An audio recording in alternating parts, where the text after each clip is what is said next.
السلام عليكم ورحمة الله وبركاته. ازيكم حبايب قلبي؟ عاملين ايه؟ يا رب تكونوا بخير. هنعمل النهاردة يا حبايب قلبي رز بلبن كده حلو. كنت اني يعني كنت نادراه بصراحة، يعني كنت نادرة ان انا اعمل رز بلبن، بس يعني على قد الايد، يعني مش هعمل كتير قوي لان على قد ايدي. انا لو معايا يعني ان انا اعمل كتير وافرق كده هعمل والله، بس على قد الايد هعمل نص كوباية رز بلدي بتاع مصري، وهنا فانيليا ودي كريمة، وهنا نشا برضو معلقتين نشا واربع معالق سكر وكيلو ونص لبن. هنعملهم يا حبايب قلبي بقى. كوباية الرز دي هغسلها انقعها مثلا ساعة كده ولا ساعتين حسب، يعني لو ممكن تنقعيها 4 ساعات من بالليل للصبح زي ما انت عايزة. كل ما تنقعيها هتستوي معاك على طول ومش هتشرب اللبن ولا اي حاجة. نروح يا حبايب قلبي نغسل نص كوباية الرز وننقعها.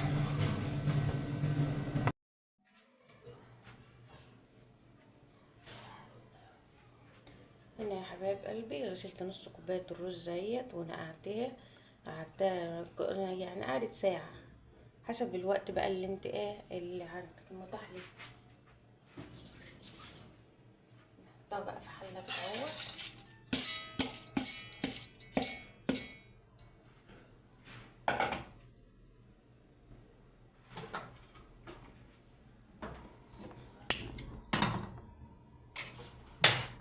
نحطها واحط بقى عليها كوبايتين مية على اساس ان هي يتسلقوا في المية، مش هسلقهم في اللبن، لان لو اتسلقوا في اللبن هيشرب اللبن منك كده. كده يا حبايب قلبي حط ذرة ملح بسيطة خالص وهسيبهم بقى يستووا بقى براحتهم، وانا نقعهم اهوت هيستووا على طول، مش هياخدوا حاجة. نغطي عليهم ونسيبهم يتسلقوا.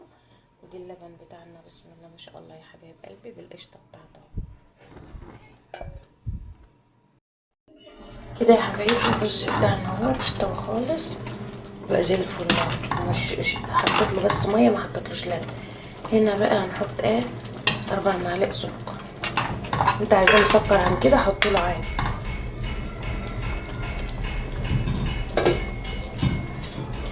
وهنحط بقى الكيلو ونص لبن، او احط اللبن حسب ما هياخد معايا. على مقادير الرز مش هيحتاج كتير كده.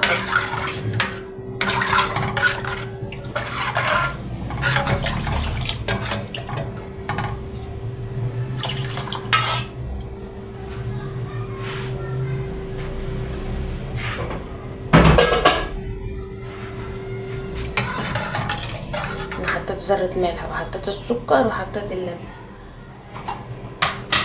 هنحط هنا معلقتين قشطة برضه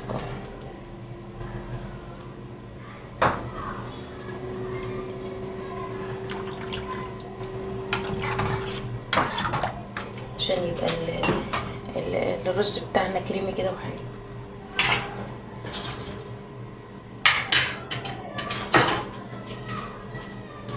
نحط كيس فانيليا.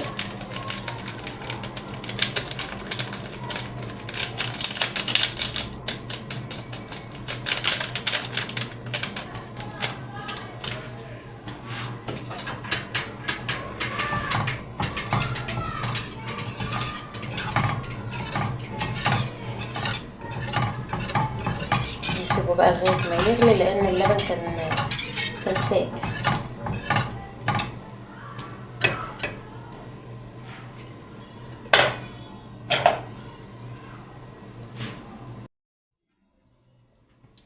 هنا يا حبايب قلبي جبت نص كوباية مية اهي، وهنا بقى معلقتين النشا همت يا حبايب قلبي هنحط.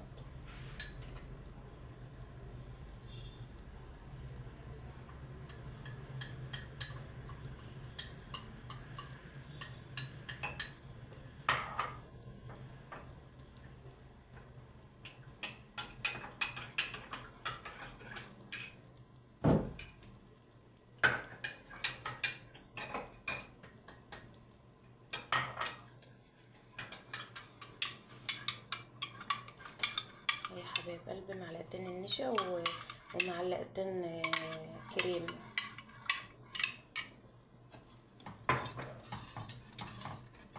نقلب الرز ونخلي بالنا عشان ما يشطش من تحت. ساعة ما يغلي نوطي عليه.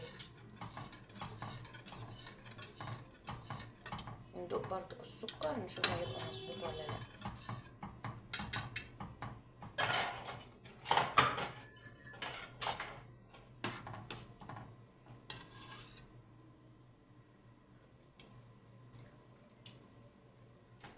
السكر بتاعه مظبوط، انا ما بحبوش مسكر قوي، عشان لو مسكر قوي مش هيبقى حلو. بقيم نفسي كده بقى يا حبايب قلبي. هنحط بقى ايه النشا مع الكريمه.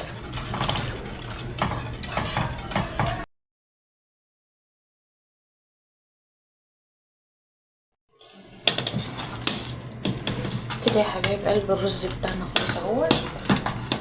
رز اللبن بتاعنا بقى زي العسل. هنطفي عليه بقى كده عشان ايه ما يشتش من تحت. كده بقى انا هعبيه يا حبايب قلبي وهو سخن علشان ايه دي زي المهلبيه كده.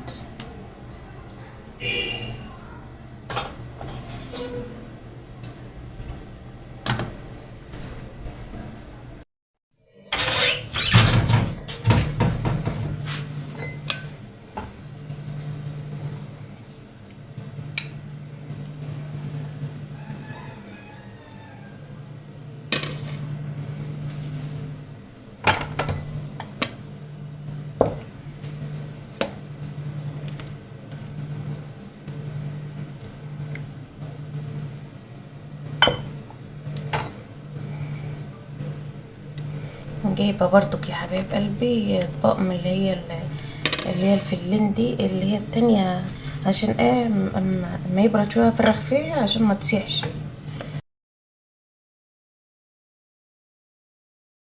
سيبهم بقى يا حبايب قلبي ما يبردوا، وبعدين نحط بقى الزبيب وجوز الهند على الوش كده، عشان لو حطيناهم دلوقتي هيلزقوا في الارض، هيسقطوا في الرز بلبن عشان هو سخن.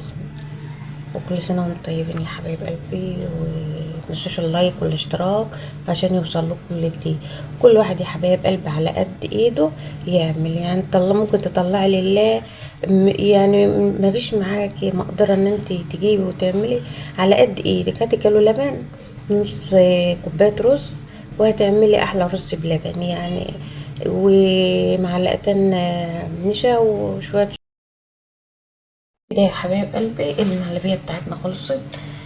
بسم الله ما شاء الله. يا حبايب قلبي زي العسل، ربطت اهيت على طول. ليه؟ لان المكونات بتاعتها سهله، لان ملحقتش تسقع برضه.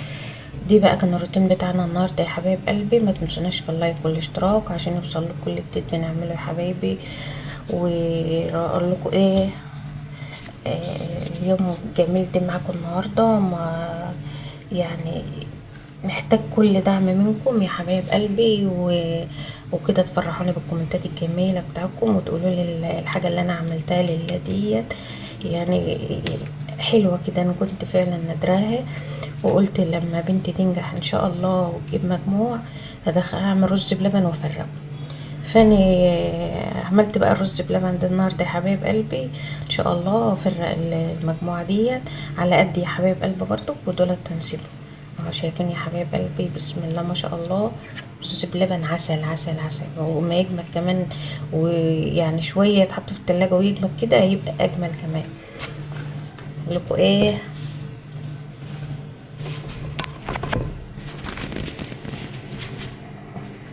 بسم الله ما شاء الله. ربنا يعيننا يا رب ونعمل اكتر من كده، وربنا يفرح الناس كلها يا رب. ونفسي والله اعمل اكتر من كده، اعمل وجبات اكل كمان وافرقها. بس الاطباق دي شايفين لما تتحط فيها سخونيه حسيت ان هي ايه هتسيح. حطيت في الاطباق ديت، واللي بيطلع الله يطلع في احسن حاجه يا حبايب قلبي. يلا اشوفكم على خير، واشوف وشكم على خير يا حبايب قلبي، والسلام عليكم ورحمه الله وبركاته.